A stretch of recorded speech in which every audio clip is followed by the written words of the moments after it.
disappoint you. Just looking for my notes for this game. I think I can safely say I have played the most disturbing and utterly confusing game in existence. Its name, well, Inexistence. I'm not even sure where to begin with this one. I mean, it looks so promising at first, and then it just... You know what? Let's just slow down, take this one step at a time. First things first, stats and story.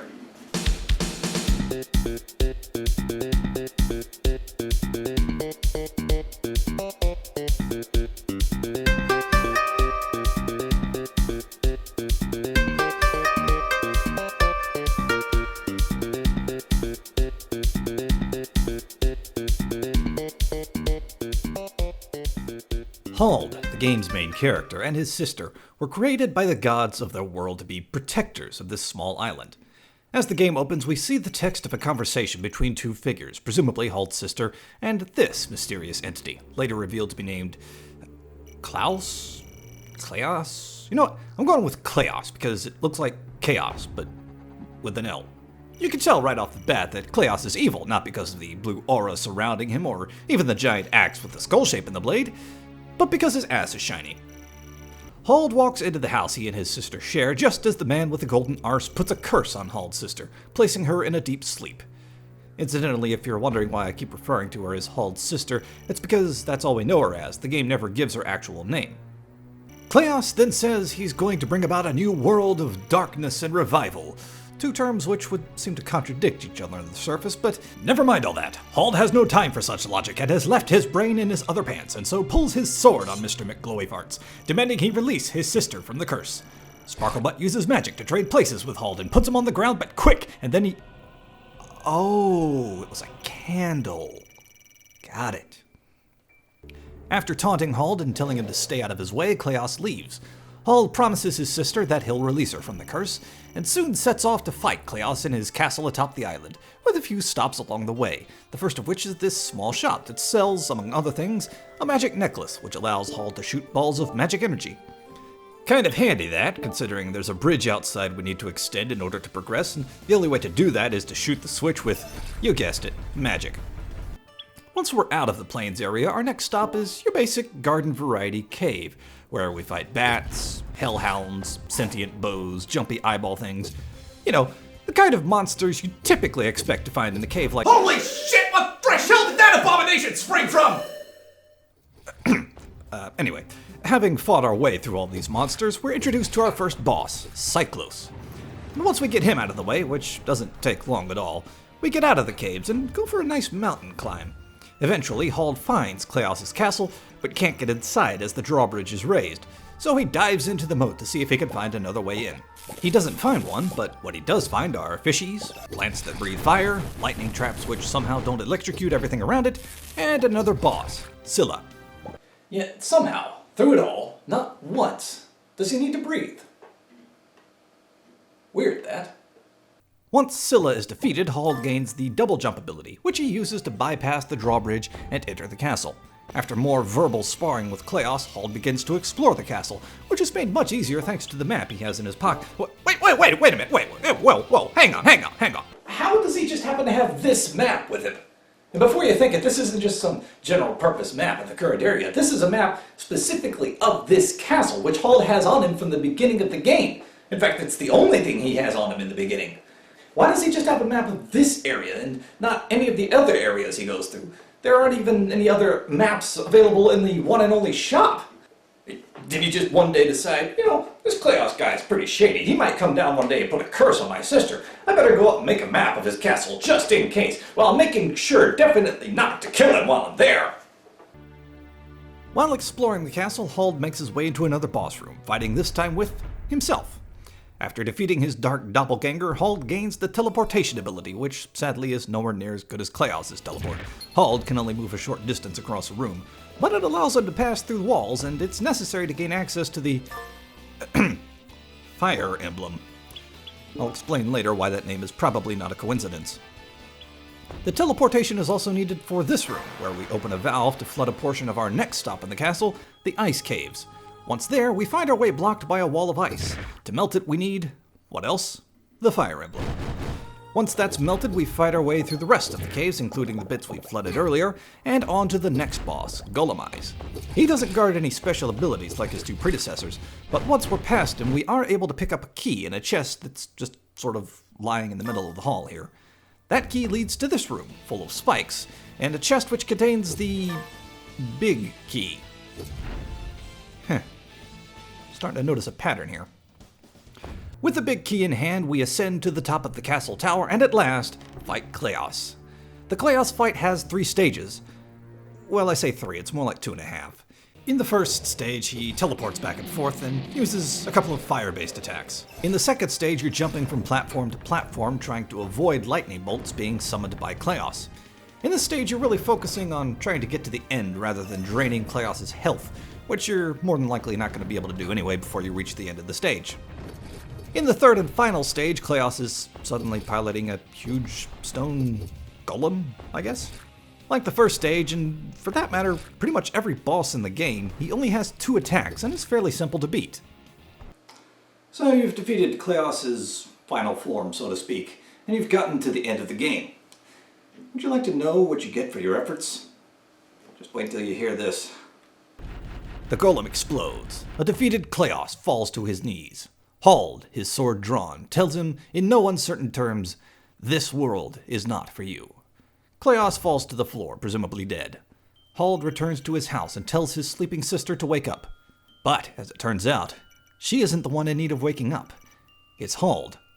You see, everything that's happened up to this point was all in Hald's mind, a fantasy he dreamt up. The scene changes to a different house. The sister, now awake, urges Hald to leave before he comes back. In walks Kleos, who is actually the father of Hald and his sister. Kleos scolds Hald for repeatedly ignoring his warnings not to be in his sister's room. He tosses Hald across the room and tells Hald to get out, and to leave him alone with his sister. Hald does so, and the game ends, fading to black, with Kleos eyeing the sister. It tells us no more about what happens, but it doesn't need to. You could put 2 and 2 together. Kleos is about to, well, abuse Hald's sister. Probably not for the first time, and with the way Hald scurries out of the room, probably not for the last. So, the fact that everything up to the end is a dream explains a few things, like how Hald can breathe underwater, and why he has a map to Kleos' castle. What it doesn't explain... Why the hell does the game end like this? Okay, I get it. Hald has a pretty shitty life. His father's always forcing himself on his sister, and honestly, I'd be surprised if being tossed around the room is the only kind of abuse Hald himself gets. That's why he escapes into this dream world, I get that. But this should be more than just a dream. Think about it. He starts by getting pushed around easily by Kleos, powerless to do anything against the curse placed on his sister. So, he fights through Kleos' monsters, leveling up, getting stronger as he goes along. The fight against Dark Hald, his inner demon, perhaps representative of Hald hating himself for not being able to do anything sooner. Then, he finally gets to the tower, fights through everything Kleos could throw at him, and eventually defeats him. This dream sequence should have been symbolic of Hald finally building up the courage to do something against his father and stop him from doing any more harm. But what happens instead? He gets tossed around again and says, "Oh, you gotta bang my sister again? Sorry, don't let me stop you." And he sods off, with barely a second glance. So what was the point? What was the point of any of that? I won't spend too much time on the presentation because really there's not that much I could say compared to other aspects of the game. The graphics are nice, inspired by the 16-bit era, as is the whole game really, as evidenced both by collectible items like the aforementioned Fire Emblem, as well as the Chozon armor, which I'm gonna assume is a misspelling, and by paintings you could find in the background of figures like the Purple Tentacle from Day of the Tentacle, and Simon Belmont from back in his Super Castlevania 4 days. And the music is... there. It does its job, it's not too intrusive, but I'm damned if I can remember any of it, save for the first area. I do, however, want to know where I can get me a pair of Hald's boots. I mean, just listen to that jump sound.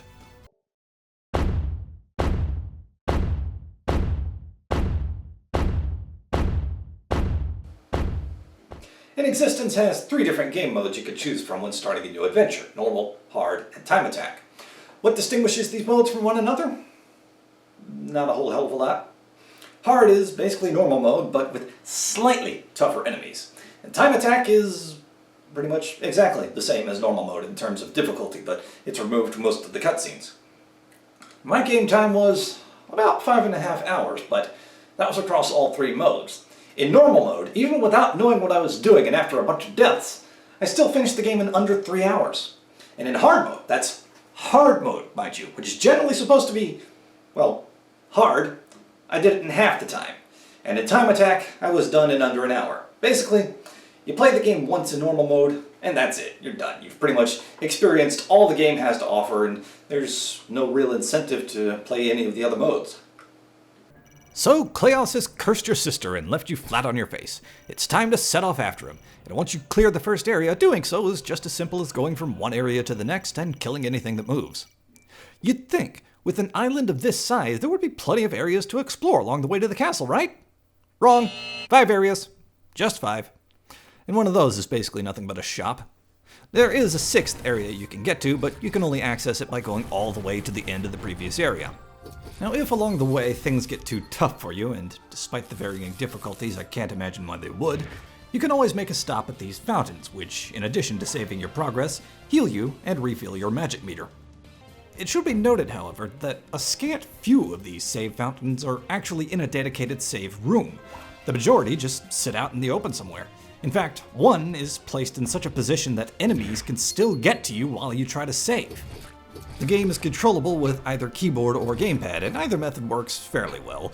As far as the keyboard is concerned, movement is handled with the arrow keys, while Hald's basic skills, jumping, magic, and attacking, are, by default, performed with the rather odd combination of A, Z, and E respectively, though the keys are rebindable.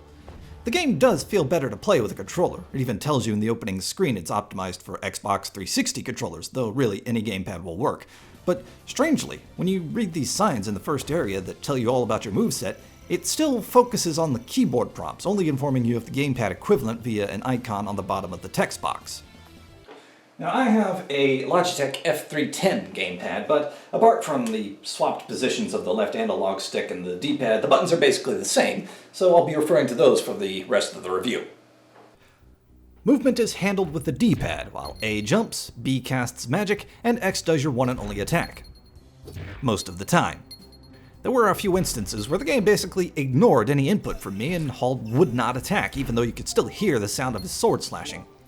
Also, Hald seems to suffer from the same defect as a certain amazing princess, in that he can move around, or he can attack, or he can cast magic, but the concept of multitasking is beyond him.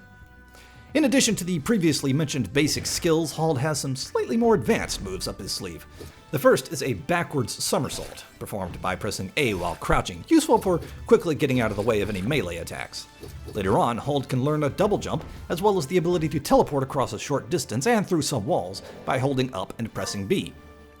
Even though the game tells you it's optimized for a gamepad, I'm not entirely sure that word means what the devs think it means, as there are some oddities. For instance, start does not pause. In fact, it doesn't do anything. You instead pause with the Y button, which in the process gives you access to Hald's stats, which you can upgrade anytime you gain enough experience, his inventory, and his equipment. And although there is a map, there's no dedicated map button. To get to it, you have to press Y to bring up the menu, go into the items, then scroll to the second page of said items, even if you don't have anything else in your inventory, and select the map from there. And remember, that's every time you want to look at the map. So, we've discussed the modes, we've discussed controls, we've discussed item management. It's time to move on to that other well-known trope of Metroidvania games, puzzle pieces.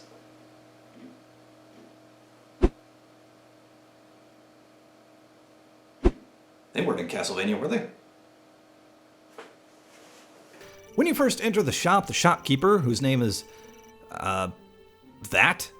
tells Hald that if he can find and bring him the 7 puzzle pieces hidden throughout the island, he'll give Hald the Golden Medallion, which, in addition to being the most powerful item in the game, doubles your experience while you wear it. Neat idea, but utterly pointless, as by the time you're able to actually obtain it, the game will almost be over, and the medallion doesn't really make that big of a difference in your stats anyway. Speaking of stats, let's talk about how status changes are dealt with in this game. One of the items you can put in your inventory is an antidote, and indeed a sign in the cave cautions you to watch out for enemies that can poison you. Alright, sounds cool. I can take that. I could totally get behind the idea of enemies inflicting status effects on you. Except for one tiny problem. They don't. I allowed myself to be hit by... Well, alright, maybe I didn't allow it, but I was hit at least once by every enemy across all 3 game modes. Not once was I hit with any kind of status effect, let alone poison. There are various pieces of equipment scattered around the island and available in the shop, which you can equip to increase your strength, defense, and or magic. That's nice, but you barely need any extra equipment at all. All you really need to do is just keep putting points into your strength, with maybe an occasional point or 2 in your defense or health. Your magic seems to be utterly useless for anything other than hitting switches, and you should take down any enemy with no problems at all with just your basic sword. That is, assuming you can find them. If they're not apparently so scared of you, they'll glitch into the floor to avoid you. You can even beat the bosses this way. Hell, you can especially beat bosses this way. With one exception, all the bosses basically follow the same pattern. They'll move back and forth and occasionally use one of 2 attacks. Just jump, or in the case of Scylla, swim up to their face, get in a couple of quick hits, get out, lather, rinse, repeat, and that's all there is to it. Even against Kleos, there's no challenge at all. Just look at this footage, unedited, of one of my fights against Cyclos.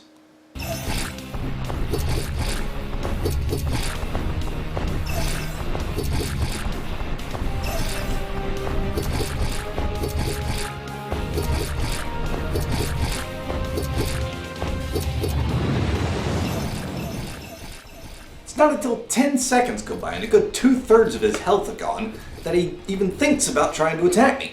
And oh, by the way, that was on hard mode. While on the subject of bosses, they seem to be broken in more ways than just lack of combat skills. I mean, take Scylla here. Now, anytime a boss dies, they do so in a barrage of explosions and an uncontrollable, unskippable cutscene. Okay, cool. See those spikes on the floor and ceiling? They hurt. Guess what happens if you happen to be directly over one when you land the killing blow on Scylla? You die. Want to know how I know? Go on, guess. Try and guess. You'll never get it. It happened to me! And I had to do the whole damn thing over. Now, yes, my health was low at that point to begin with, but that doesn't matter. You don't force me onto a spike to watch all the pretty explosions with no way to skip it while my health drains away. By far, the most broken of all the bosses is Darkhold. You know that backwards somersault dodge you could do to get out of harm's way? Yeah, Darkhold likes to do that too. Every single time you attack. Alright, so maybe it wasn't every attack, but it sure as hell felt that way. It didn't matter the mode either. Normal, hard, time attack. Didn't matter how I tried to attack with sword swinging, shooting magic at him, or even waiting at one edge of the arena and baiting him over to me. He dodged almost every single frickin' time. Didn't even try to attack me for most of the fight. Even now, I'm still not sure how I beat him other than maybe lucking out big time and landing a blow before he has time to react. Also, I'm fairly sure Darkhold's magic balls shouldn't hang like that. Oh, grow up! Every time he lets off a magic attack, there's a trail behind it, like it should be going somewhere, but it just sits there. And they just keep piling up until you defeat him. And even then they don't go away, they just stay there. Have I said enough at this point? You know what, I think I have. Bring up the wall. And so we come to another Wall of Worthiness segment, and yes, before you say it, I know there's no need to point this out to me. I am already perfectly aware I have a different pipe. You see, while I was editing this video together, it came to light that some of the information I had about the control scheme for the game was wrong. I had originally thought there was no reliable way to rebind the keyboard controls, and it turns out there was. And so I had to re-record and re-edit the VO for that part of the show, and I'd made a reference to that error in the original Wall of Worthiness segment, hence why I'm having to reshoot this. And sometimes in the confusion of an unexpected reshoot, you grab the wrong pipe. These things happen. What are you going to do? But that does not change the fact that despite Inexistence looking like a great Metroidvania from all appearances in the trailer and the picture and the Steam page and whatnot, and despite how much I really, really wanted to like it, it goes there. You know, it's been 9 months since I had to send a game over that way. And much like that previous game, to say there's too much wrong with Inexistence is an understatement. The story's ending makes no frickin' sense whatsoever. The sound assets are dull and at times repetitive. There's just nothing right with Inexistence, and I can't recommend it at all.